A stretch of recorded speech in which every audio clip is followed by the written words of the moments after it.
kasi galing dito, pinag-aralan at pinayos ng tao, at ito na ngayon ang batasay ng mga Biblo.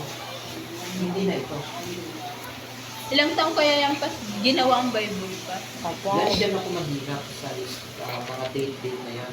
Napaka-hindi kasi Pastor Pedro. Ang tanong mo ka, Pastor. Napaka-hirap ko dyan talaga sa mga taon-taon.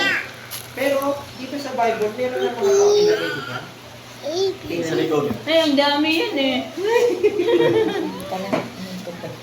Sa likod. Sa dami na ngayon, di ba?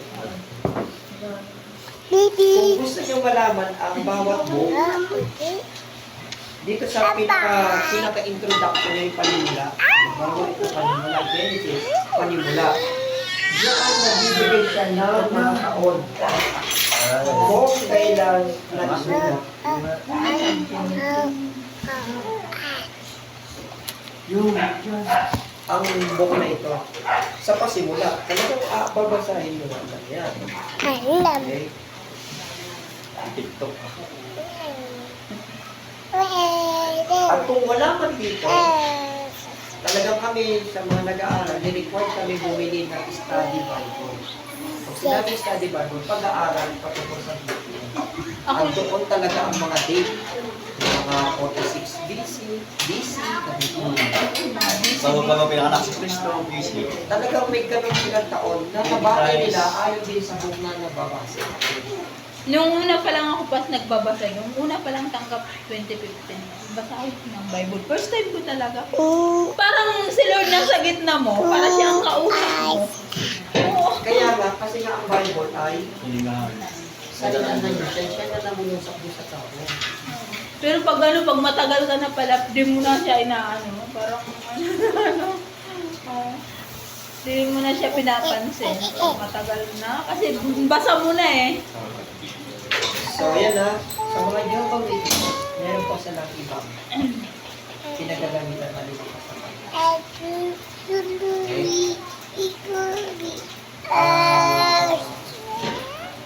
SDA. Ano yung SDA?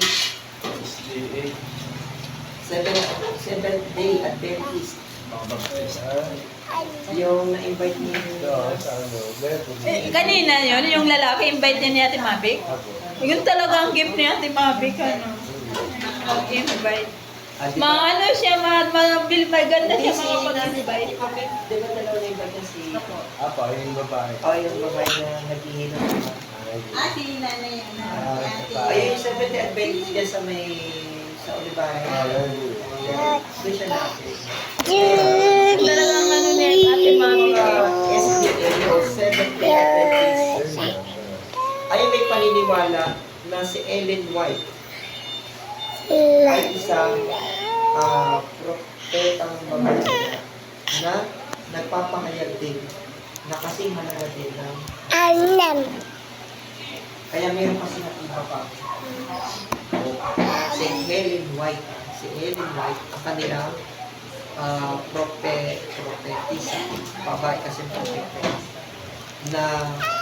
na pag nagsalita to si Ellen White, kinukonsider na daw yung salita ng Diyos mo. Kaya, meron ulit sila iba pang panibang ang mga 70 para lumalabas na kulang kasi kailangan ng parang. Yes, mo na. Okay? Ano pa ba? INC. Iglesia ni Vision of Okay. Ano naman ang iba pa nila sa mga iglesia? Oo, may Bible din ang iglesia, pero ito ay meron pang sasila. Ano yun? Sabi doon, yung word nilang pasugok. Nakita niyo na ba pasugok? Yun din ang kanilang pinagagawin. Booklet. Na, sabi sa pasugok dito, yun daw ay official nila yan. Bawat deklarasyon na nagmumula sa kanilang sentral, sa sentro nila, sa main, ay pinapatupad bilang mga mensahe may autoridad. Kaya itong bukod galing sa Manila ay may authority. At ito din ang binibigay sa mga miyembro, katulad din ng Biobagyo. Kaya nga si Ate Mabit, ang dami niyang ganito. Lagyan ko rin dito eh. Wala sila nito. Ito meron sila. Na ito rin naman daw ay kasi talaga dito. Pwede siya, ano ba yung pwede siya? Mabigaling din siya. Kaya nga, naiayos na yun eh. Ayos na yun.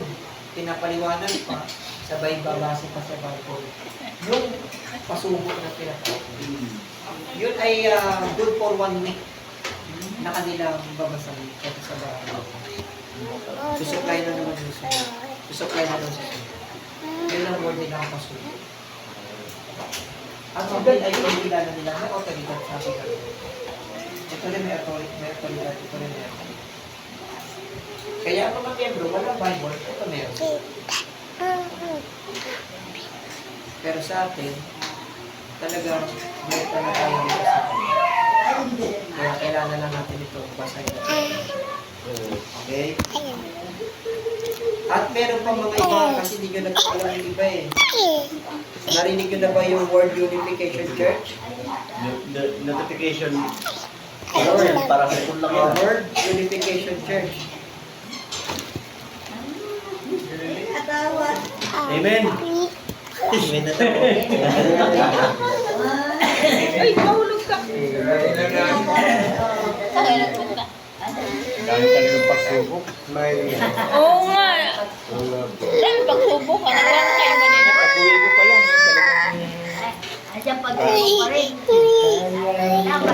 Baka nagsumbong ka doon, kuya eh. kala ko mabuti yung pagdating ko, masama pala yung Hindi pag-uwi. mabuti. Hindi mabuti. Eh, baka nagsumbong ka doon.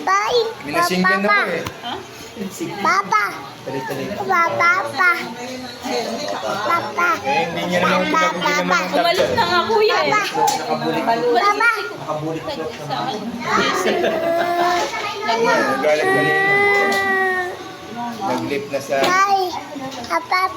Sabi mo, nagsumbong yata si kuya. Ito, joke May joke. Be attention na lang. So, okay na tayo na in-expose ko sa inyo na meron pa palang Bible na lumalabas na kasi nalalapan ng Bible. Mayroon pas? Yung sinabi ko sa inyo.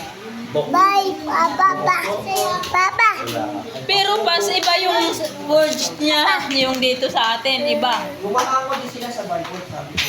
Ay. Pero ito ay Pero ang